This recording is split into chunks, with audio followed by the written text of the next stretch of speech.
Hello everyone, welcome back to my channel, and in today's video I'm going to be talking about how you can go ahead to make use of your GitHub Pro version that you've gotten for free. By the way, if you have not watched this video on how to apply for GitHub Pro version, there's going to be a link somewhere up around here, so make sure to watch that video to know how you can go ahead to apply for GitHub Pro version for free, which is very important, right? So in today's video I'm going to teach you how you can go ahead to take that GitHub Pro version that you have now and use Claude AI, use GPT AI, use O1 mini preview. How you can use any of these models that are available for your GitHub education, right? So in today's video, we are going to be talking about all of that, and without any further ado, let's get right into the video. All right, now, so as you can see, guys, I'm in my screen right now. So yeah, I'm going to just go to my by the way, if you've not watched the video, this is the video right here.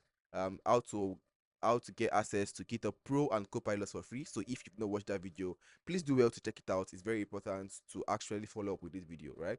So right here, I'm going to go ahead to my VS Code, and here basically I just have this file created, right, app.py, and I'm going to show you how you can use O1 mini preview to actually apply it to the code you're writing on VS Code, right? So guys, one thing that you have to take note of is you can actually use O1 mini preview, you can use Claude AI when you are writing your code without without leaving your VS Code basically, right? So for example, if I want to use O1 mini preview in my VS Code, I can go ahead to just highlight the code I want to modify and basically change it. I can change it to Claude AI, I can change it to O1 mini preview, whatever one I want to use, I can go ahead to change it, right? So let's go ahead to look at how we can do that, right?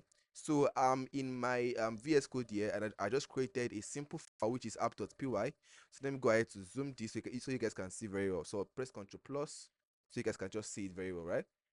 So yeah, one thing you would always want to make sure is you have to make sure to write comments. If you're writing comment, actually it's going to help the model to understand what you want to do better, right? So I can say, for example, here, let me just create a simple function to add two numbers together, right? So create a function to add two numbers together, right? So if I go ahead to click enter, so you can see here I have my suggestion already for me, which I'm currently using Google Copilot. And when you sign up for GitHub Education, it comes ahead with GitHub Copilot, right? So please, if you have not watched that video again, please do well to watch the video. It's somewhere around here. So watch that video, apply for that. It does not take time, less than 30 to 5 days. You have gotten your GitHub Education for free, right? So let's go ahead to hit tab for autocomplete, and I'll hit tab again for autocomplete, right? So you can see here I'm having this simple function to actually add two numbers together, right? And now let's say you want to modify your code, right? Whatever code you're writing, instead of you copying your code and going back to ChatGPT, what you can do is you can just highlight the code that you want to modify, right? So once you highlight the code that you want to modify, you are going to see this icon here, right? This star icon. So just click on it, right? So once you click on it, you're going to see modify using Copilot, review using Copilot, right? Whichever one you want to do, you can pick one, right? But the one I really use the most is modify using Copilot, right? So yeah, you can ask Copilot what you want it to do, right? And the model I'm currently using is O3 mini preview, right? So you can see you can add context, you can use voice chat, whatever thing you want to use, right? So basically all the feature that are available on ChatGPT, you can actually see all those features here, right? And let me show you guys how you can go ahead to actually change the model you are using, right? So for example, if I want to change my model from O3 mini preview, I can change it to GPT-4o, right? I can change it to O1 preview, I can change it to Claude, right? I can change it to Gemini, right? Whatever one I want to use.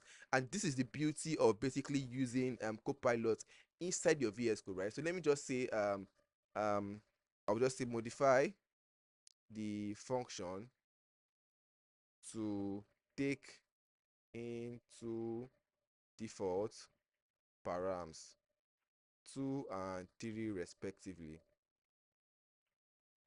right? And basically this is what you do. You copy your code, go to ChatGPT, give it a prompt of what it actually wants to do, then copy the output that you have gotten back to VS Code and come back to come and paste it, right? And trust me guys, it is really, really stressful. Yes, it is very, very stressful, right? So what you can do is you just go ahead to just pass in all these prompts here in your VS Code and actually um tell chat tell the copilot what to do. So here I'm going to click enter, right? So here I'll just click enter, and you will see it's going to start thinking about what to do, right? And you can see here that automatically it has modified this code for me, right? So now it's not left to me. If I'm fine with the changes, I can go ahead to accept. If not, I can go ahead to actually reject it by just clicking escape. But this is what I want, so I'm just going to click accept, right?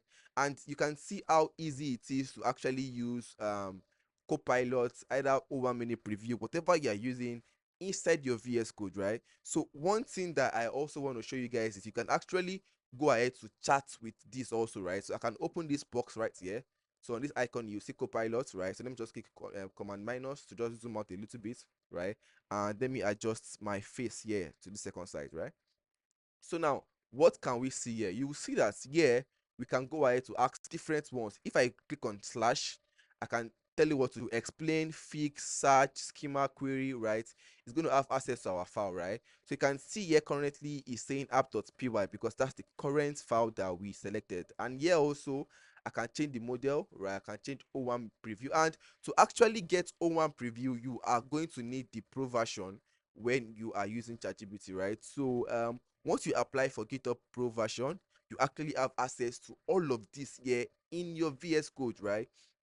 And this is really awesome. You can go ahead to talk to Copilot, give it normal tasks. Maybe just say, give me a function.